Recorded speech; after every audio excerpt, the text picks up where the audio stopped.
What's going on, my intelligent lovers? It's another late night video because our brother can't sleep. So I decided to make another video real quick.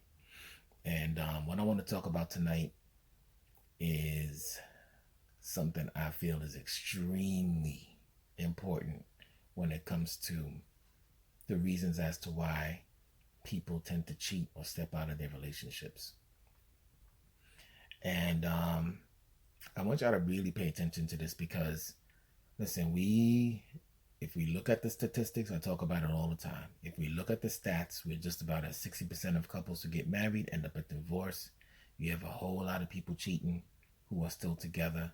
You have a whole lot of people who are absolutely unhappy in their relationship. And we have to question why that is, right?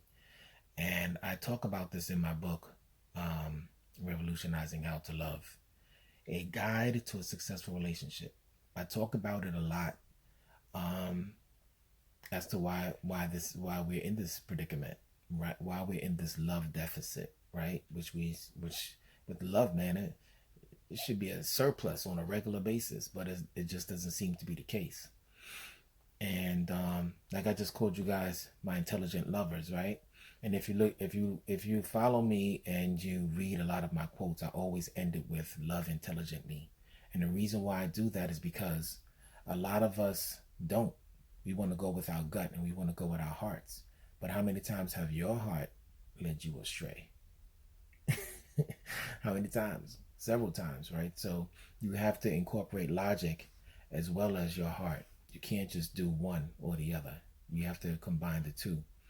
And hopefully you have a much better situation. So with that being said, I absolutely believe that we have to make a change, and we have to forget about the ideologies and the ideologies that we've been taught as to how to pursue and endure a relationship. They're obviously wrong because of the failure that we have, right? We have the numbers to support that it's not a success, it's more like failure. So my philosophy and my ideology about relationships is that if you want to have a happy, functional, monogamous relationship, a happy, functional, monogamous relationship, you cannot settle for less than what you need. That just makes sense. If I am starving, can't I don't have any money, I don't have anyone to I can go to for food. If I see a burger on the floor out on the ground, not even the floor, on the ground outside with hair on it and dirt on it, you know what I'm gonna do? I'm gonna dust it off and I'm gonna eat it. Why? Because I need food in order to sustain life. There's certain things that we all need in order to sustain a happy, functional, monogamous relationship. We all need it. We all have individual needs, right? So what I need from my spouse may be different than what you need from your spouse. But whatever it is that you need from your spouse, it absolutely cannot be negotiated.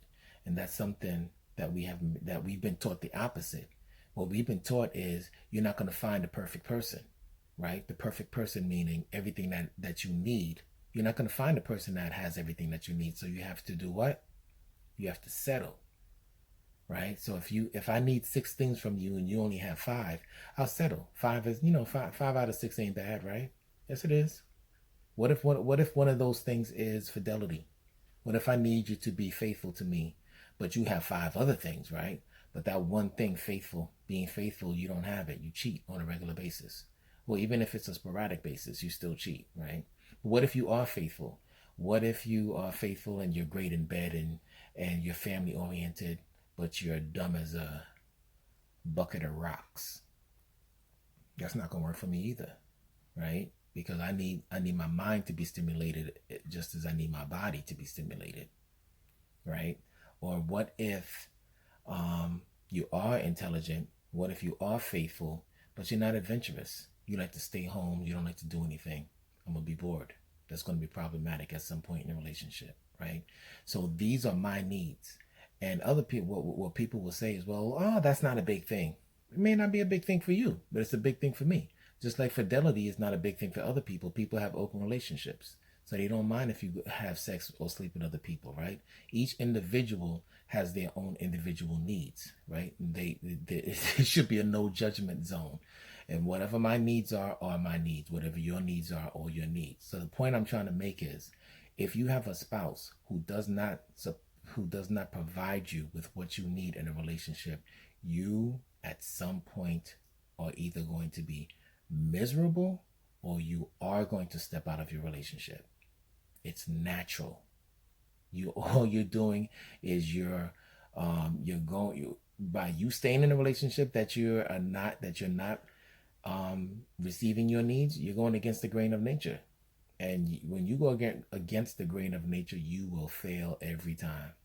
You're going to falter some way, somehow. That's just the way it is. Don't take my word for it. Look at the stats.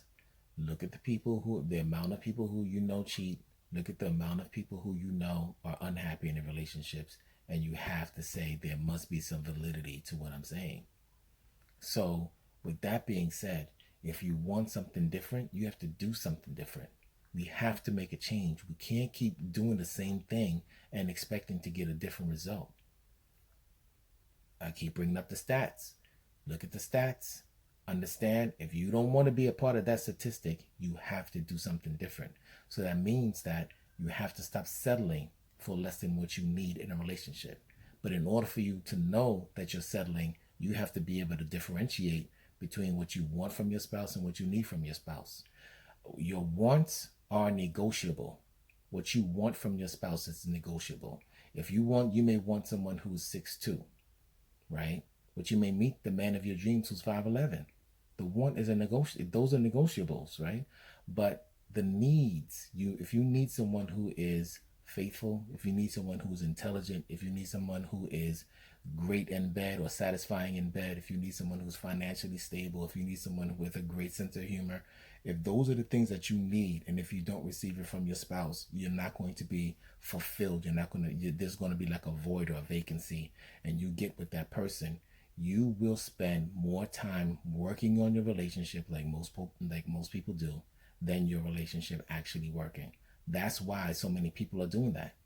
That's why you have so many people who are we're working on our relationship. Oh, how y'all doing? How we working on it? That's the regular.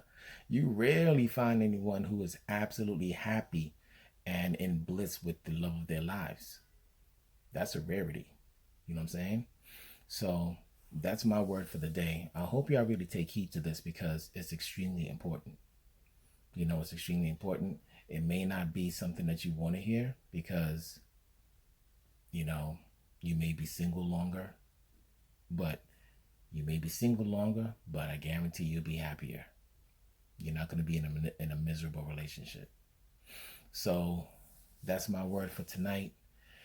If you please continue to follow me, you know what I'm saying? I hope what I'm saying, y'all are appreciating it and is resonating with you. You know what I'm saying? So please subscribe to this video.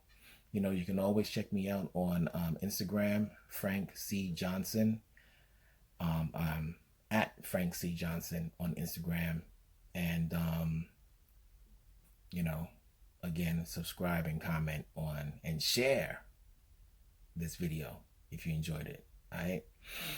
And remember what I always say, love intelligently. All right. Love y'all. Peace.